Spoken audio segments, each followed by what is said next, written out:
Un autor que ha vendido 150 millones de libros despierta sospechas. ¿Cuál es el secreto de Ken Follett? El escritor británico ha concluido su colosal trilogía del siglo XX. En ocasión del año dual México-Reino Unido, platicamos con él. Mr. Follet, it is a great pleasure to have you here at the Mexican Embassy. In fact, the London Book Fair was an occasion to gather with your Mexican friends. And besides, you have been in our country recently. How is your relation with your Mexican publishers and readers?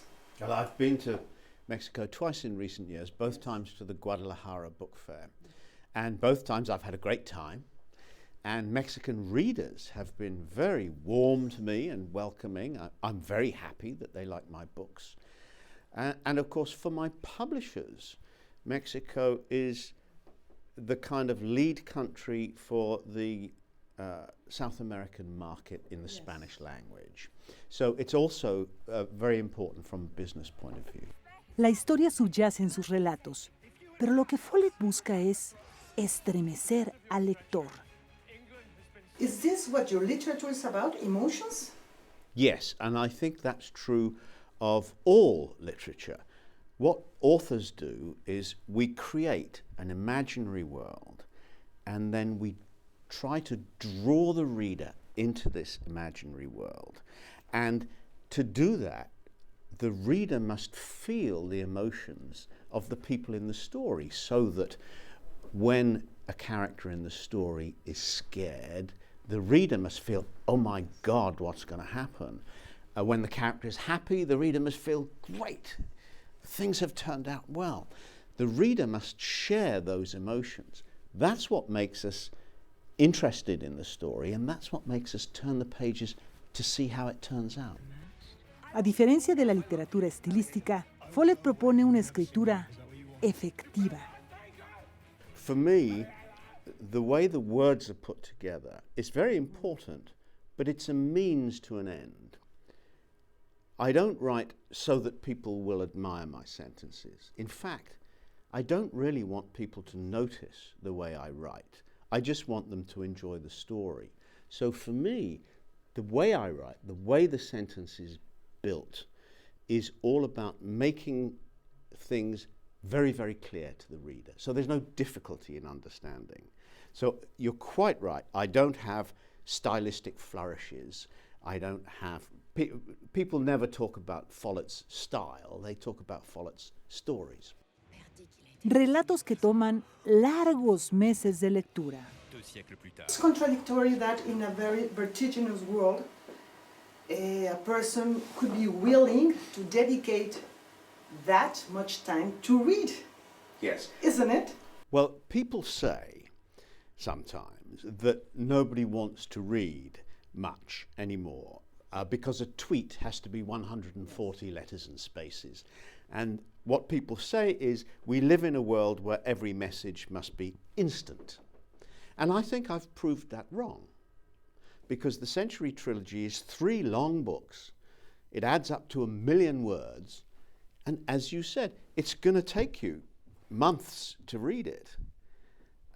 So you would think that it would not be popular, but in fact, we've now sold 17 million copies so far, and of course it's still selling very strongly because the 3rd book has only just come out. Yes. So I think I've proved that people will read long books and enjoy it as long as it's a good story.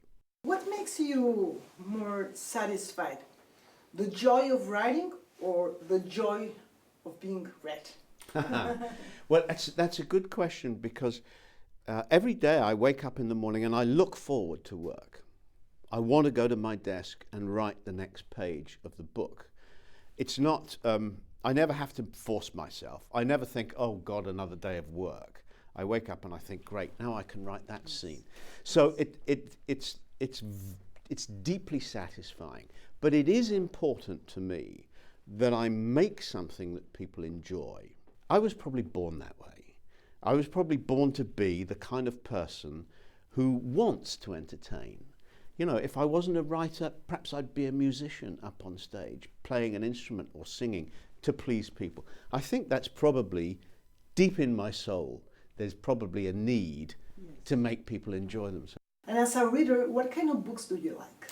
I like all kinds of books. I love the classic fiction of the 19th century.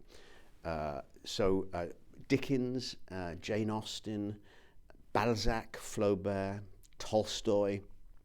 These are the classic novels with characters and dramas, a plot and a resolution at the end. That's kind of the golden age of fiction in all languages, and that's the kind of thing that I enjoy very much. And I write very much in that 19th century tradition. El autor galés nos ofreció un adelanto de su siguiente libro.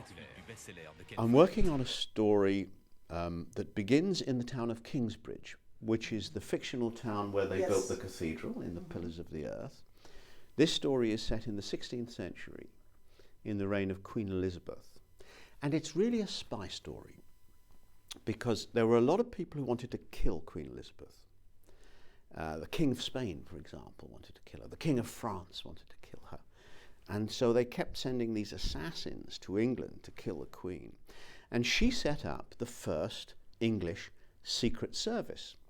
It wasn't James Bond, but it was people like James Bond, but in doublet and hose and a funny hat. And it was a very successful secret service. It was run by a man called Francis Walsingham. And they did protect the Queen because when she died, she was an old lady. She was 69 and she died in her bed. Nobody managed to kill her. So my story is about spies and secret agents in the 16th century. Mientras Follet prepara su siguiente golpe editorial, recién presentó su primer videojuego, basado en Los Pilares de la Tierra, que saldrá a la venta en 2017. Un nuevo mercado que explora con la misma filosofía que escribe. Una idea simple y efectiva. Complacer al lector. Quizá ahí está su mayor secreto.